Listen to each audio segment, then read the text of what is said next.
Tito Mano po. O iyo, laki mo na. Tingnan na natin yung itlog mo kung malaki na. Oh, may girlfriend ka na. Pakilala mo naman sa akin. Ako, nung panahon ko, ang dami kong girlfriend kasi nagpupunta ako doon. Basag, baog, bawal umihi rito. Basag, baog, bawal umihi rito. Basag, baog, bawal umihi rito. Basag, baog, bawal umihi rito. Di lahat tungkol sa'yo, tulik ka man pero ugali mo nagbabalat kayo. Utak na sa itaas, di lang labasan ng katas. Parang latang walang laman, dapat gamitin mo na yan. Kabastusan na ulitin, kalaswaan sasabihin. Personality, substance, sabihin nyo, saan nyo siya dalahin? Boses lahat, pakinggan mo rin na dapat. Kalangin mo, karapatan sinisira.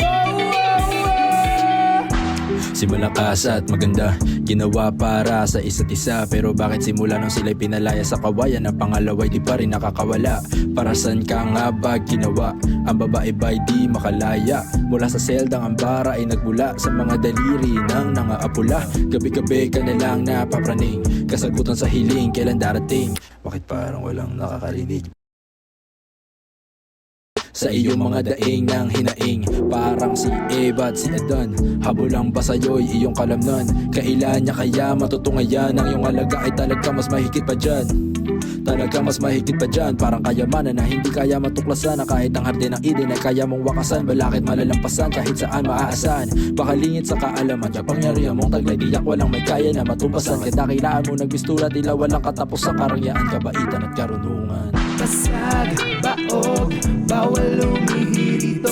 Basag, baog, bawal umihi rito. Basag, baog, bawal umihi rito. Basag, baog, bawal umihi rito. Huy, bawal dyan. Nagawa mo.